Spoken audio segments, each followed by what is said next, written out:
السلام علیکم ورحمۃ اللہ وبرکاتہ۔ محترم ناظرین، آج کی اس ویڈیو میں ہم میثاق مدینہ پر گفتگو کریں گے کہ میثاق مدینہ کیا تھا، اس کی ضرورت کیوں محسوس ہوئی اور اس کے کیا نتائج نکل کر سامنے آئے۔ ساتھ ہی ہم یہ بھی دیکھیں گے کہ اس دستور کے کیا اہم دفعات تھے۔ میثاق مدینہ اسلامی تاریخ کا ایک ایسا عظیم معاہدہ تھا جو 622 عیسوی میں نبی کریم صلی اللہ تعالیٰ علیہ وسلم کے ذریعہ مدینہ منورہ میں عمل میں آیا۔ یہ معاہدہ مسلمانوں اور یہودیوں کے مختلف قبیلوں کو مدینہ کی حفاظت کے لیے ایک پلیٹ فارم پر لانے میں کافی کارگر ثابت ہوا۔ اس دستاویز نے ریاست مدینہ میں امن و انصاف کا نظام متعارف کروایا۔ جب نبی کریم صلی اللہ تعالیٰ علیہ وسلم مکہ مکرمہ سے ہجرت فرما کر مدینہ تشریف لائے، اس وقت مدینہ ایک ایسا شہر تھا جہاں مختلف قبائل اور مختلف مذاہب کے لوگ آباد تھے۔ ان میں اکثر کے درمیان دشمنی، اختلافات اور چھوٹے بڑے جھگڑے رہتے تھے جو سالہ سال چلتے۔ اگرچہ مدینہ میں مسلمان، یہودی اور دیگر غیر مسلم قبائل ایک ساتھ رہتے تھے، لیکن ان کے درمیان کوئی باقاعدہ نظام نہیں تھا۔ ساتھ ہی جن حالات میں حضور صلی اللہ تعالیٰ علیہ وسلم مدینہ پہنچے، اس وقت کچھ ارجنٹ ضرورتیں بھی تھیں، مثلاً مہاجرین مکہ کے رہن سہن کے انتظام، اپنے اور مقامی باشندوں کے حقوق و ذمہ داریوں کا تحفظ، مدینہ میں پولیٹیکل اسٹیبلٹی اور ملٹری ڈیفنس کا اہتمام۔ انہی امور کے پیش نظر حضور صلی اللہ تعالیٰ علیہ وسلم نے مدینہ آنے کے چند ماہ بعد ہی ایک دستاویز ترتیب دی، جسے اسی دستاویز میں کتاب اور صحیفے کے نام سے یاد کیا گیا ہے۔ مشہور اسلامک اسکالر ڈاکٹر محمد حمید اللہ نے اس دستور کو دنیا کا پہلا دستور قرار دیا، جس کی وجہ بیان کرتے ہوئے وہ اپنی کتاب میں لکھتے ہیں: Although the rules and regulations of a country can be found in a more or less written form everywhere, yet in spite of strenuous search, I could not find any instance of the constitution of a country as distinct from ordinary laws reduced to writing before the time of the Holy Prophet محمد صلی اللہ تعالیٰ علیہ وسلم۔ یعنی اگرچہ کسی بھی ملک کے اصول و ضوابط کسی نہ کسی حد تک لکھے ہوئے موجود ہوتے ہیں، لیکن کافی کوششوں کے باوجود میں نے کوئی ایسا ملک نہیں پایا جس کا باقاعدہ آئین تحریری شکل میں حضور صلی اللہ تعالیٰ علیہ وسلم کے زمانے سے پہلے موجود ہو۔ اس طرح مدینہ منورہ پہلی اسلامی ریاست بنا اور میثاق مدینہ دنیا کا پہلا اسلامی دستور قرار پایا۔ یہاں ہمارے لیے جاننا ضروری ہے کہ میثاق مدینہ ایک خیالی یا ہائپوتھیٹیکل دستور نہیں تھا، بلکہ ایک منظم اور اپلیکیبل دستور تھا جو مدینہ منورہ میں عملاً نافذ ہوا اور مختلف طبقات کے درمیان نظم و ضبط کو قائم کرنے میں کافی مؤثر بھی ثابت ہوا۔ آج ہم دیکھیں کہ کسی بھی ملک کو چلانے کے لیے جن امور کی ضرورت ہوتی ہے، مثلاً legislator, executive and judiciary, people's right and equality, internal and external matters of the state, یہ سارے امور میثاق مدینہ میں ہمیں بخوبی نظر آتے ہیں، جس کے سبب اس آئین کو، اس میثاق کو یہ مقام حاصل ہے کہ آج اگر 1450 سال بعد بھی اس کا حقیقی نفاذ عمل میں آئے تو ہمیں ایک خوبصورت اسلامی ریاست دیکھنے کو ملے گی۔ یہاں یہ بات بھی قابل ذکر ہے کہ ویسٹرن فلاسفرز جیسے افلاطون، سقراط اور ارسطو نے اگرچہ سیاسیات پر گہرے خیالات پیش کیے، لیکن ان کے نظریات زیادہ تر کتابی اور خیالی ہی تھے جو آج تک عملی شکل اختیار نہیں کر سکے۔ ان کا مقصد ایک آئیڈیل اسٹیٹ کا تصور پیش کرنا تھا، مگر وہ خیالات عملی سطح پر کبھی نافذ نہ ہو سکے اور صدیوں تک صرف فلسفیانہ مباحث کا حصہ بنے رہے۔ اس کے برعکس اسلام نے جو سیاسی نظریہ دیا وہ صرف سوچ اور خیال کی حد تک محدود نہیں تھا، بلکہ خود حضور صلی اللہ تعالیٰ علیہ وسلم نے اپنی زندگی میں ہی اسے امپلیمنٹ بھی کیا۔ مدینہ میں قائم کی جانے والی اسلامی ریاست ایک پرفیکٹ پریکٹیکل نمونہ تھی، جس میں ریاست کے سوشل، پولیٹیکل، جوڈیشل، اکانومک اور ریلیجیس میٹرز کو ایک سسٹمیٹک وے میں شامل کیا گیا، جن کا ذکر ہمیں اسی دستور میں ملتا ہے۔ ناظرین، میثاق مدینہ جس کی ہم بات کر رہے ہیں، اسے 2 حصوں میں تقسیم کیا گیا ہے۔ شروعات میں اس میں 47 آرٹیکلز تھے، جس میں اولاً 23 آرٹیکلز کا تعلق مدینہ میں بسنے والے مہاجرین و انصار سے تھا،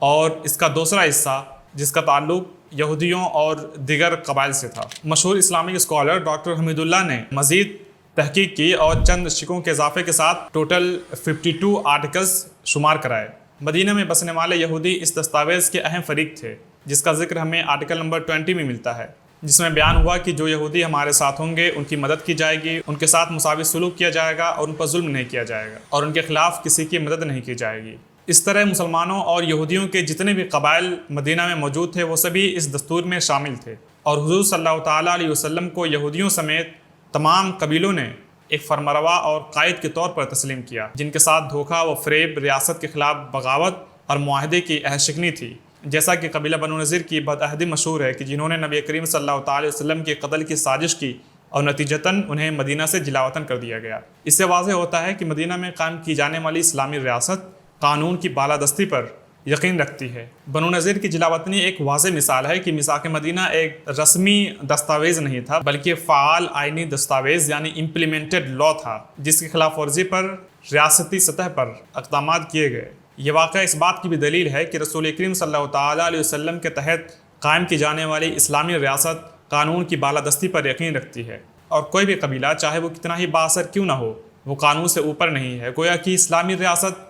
اور اسلامی آئین ایکوالٹی بیفور لا کے نظریے پر کاربند تھا۔ اب آئیے ہم میثاق مدینہ کے چند اہم دفعات پر نظر ڈالتے ہیں۔ دستور مدینہ کی شروعات ان الفاظ سے ہوتی ہے: ھذا کتاب من محمد النبی رسول اللہ صلی اللہ علیہ وسلم، یعنی یہ ایک آئینی نوشتہ ہے نبی اور اللہ کے رسول صلی اللہ تعالیٰ علیہ وسلم کی جانب سے۔ یہ آئین مدینہ کا پہلا آرٹیکل ہے۔ اس آرٹیکل سے واضح ہوتا ہے کہ اس آئین کا تعلق مدینہ کی ہائیسٹ اتھارٹی یعنی کہ نبی کریم صلی اللہ تعالیٰ علیہ وسلم سے ہے۔ دوسرے آرٹیکل میں یہ بیان ہوا کہ یہ معاہدہ کن کے درمیان پایا گیا، چنانچہ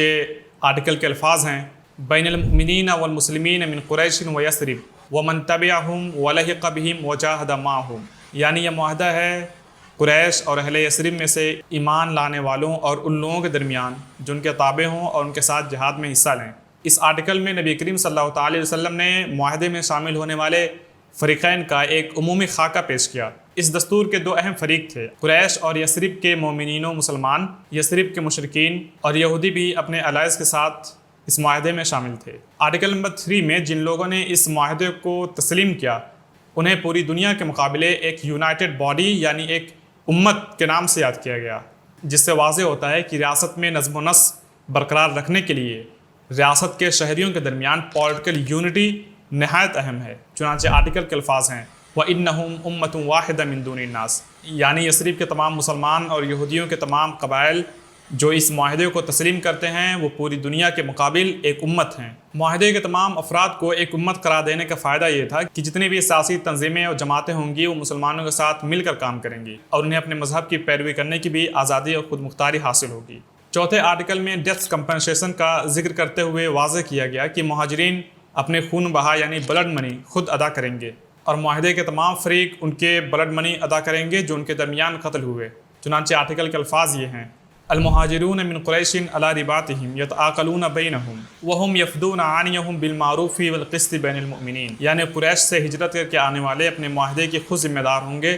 اور اپنے خون بہا باہم مل کر دیا کریں گے اور اپنے قیدی کو خود فدیہ دے کر چھڑائیں گے تاکہ ایمان والوں کا باہمی برتاؤ نیکی اور انصاف کا ہو۔ خون بہا یعنی کہ بلڈ منی اور فدیہ دے کر قیدیوں کو چھڑانے کے حوالے سے تقریباً تمام ذیلی اور چھوٹے بڑے قبائل کا ذکر کر کے نبی کریم صلی اللہ تعالیٰ علیہ وسلم نے انہیں اس کا ذمہ دار بنایا، جو کہ آئین کے تقریباً 10 دفعات پر مشتمل ہے۔ یہ معاہدہ اپنی معنویت کے اعتبار سے کافی اہم ہے۔ اس کی وجہ یہ ہے کہ عرب کا معاشرہ قبائلی نظام پر قائم تھا جہاں انتقامی قتل یعنی خون کے بدلے خون نہایت عام تھا۔ اگر کسی قبیلے کا کوئی فرد قتل ہو جاتا تو پورا قبیلہ مل کر اس کا انتقام لیتا، جس سے نسل در نسل دشمنی چلتے رہتی۔ چونکہ میثاق مدینہ کا ایک اہم مقصد ریاست میں امن قائم کرنا تھا، اسی لیے خون بہا کی شمولیت سے یہ واضح کیا گیا کہ اب اس طرح کے فیصلے ذاتی یا قبائلی بنیادوں پر نہیں ہوں گے بلکہ قانون اور معاہدے کے دفعات کے تحت ہوں گے۔ اس کے علاوہ اس دستاویز میں اس بات پر کافی زور دیا گیا کہ لوگوں کے درمیان یونٹی یعنی اتحاد قائم رہے،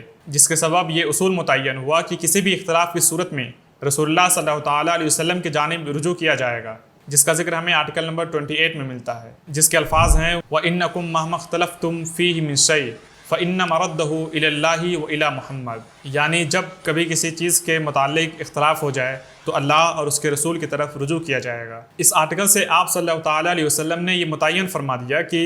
آخری فیصلے کا اختیار صرف اللہ کی کتاب اور رسول اللہ صلی اللہ تعالیٰ علیہ وسلم کی سنت کو حاصل ہے۔ اس کی تائید ہمیں قرآن کریم کی ایک آیت سے بھی ملتی ہے جس میں اللہ تبارک و تعالیٰ نے ارشاد فرمایا: وَمَا اخْتَلَفْتُمْ فِيهِ مِنْ شَيْءٍ فَحُكْمُهُ إِلَى اللَّهِ ذَلِكُمُ اللَّهُ رَبِّي عَلَيْهِ تَوَكَّلْتُ وَإِلَيْهِ أُنِيبُ، اور جس بات میں تمہارا کچھ اختلاف ہو تو اس کا فیصلہ اللہ کی طرف ہے، وہی اللہ میرا رب ہے، میں نے اسی پر بھروسہ کیا اور اسی کی طرف رجوع کرتا ہوں۔ ساتھ ہی دستور کے ماننے والوں کو ظلم کے خلاف کھڑے ہونے کی ترغیب دی گئی، کسی قاتل کو پناہ دینے پر پابندی عائد کی گئی اور کسی بھی فوجی کارروائی کی صورت میں رسول اللہ سے اجازت لینا لازمی قرار دیا گیا۔ اس کی وجہ یہ تھی کہ مدینہ ایک پلورلسٹک اسٹیٹ تھا جہاں مختلف قبائل اور مختلف مذاہب کے لوگ آباد تھے۔ اگر ہر قبیلہ اپنی مرضی سے فوجی اقدامات کرنے لگتا تو شہر میں مسلسل فساد، بدامنی اور خونریزی ہوتی۔ البتہ یہ پروویژن رکھا گیا کہ اگر کوئی دشمن معاہدے کو شرکا میں سے کسی پر حملہ آور ہوتا ہے تو سبھی شرکا مل کر اس کے خلاف جنگ کریں گے، جیسا کہ آرٹیکل نمبر 45 میں ہے۔ اسی طرح آرٹیکل نمبر 54 میں یہ واضح کیا گیا کہ اگر کوئی فوجی طاقت ریاست مدینہ پر حملہ آور ہوتی ہے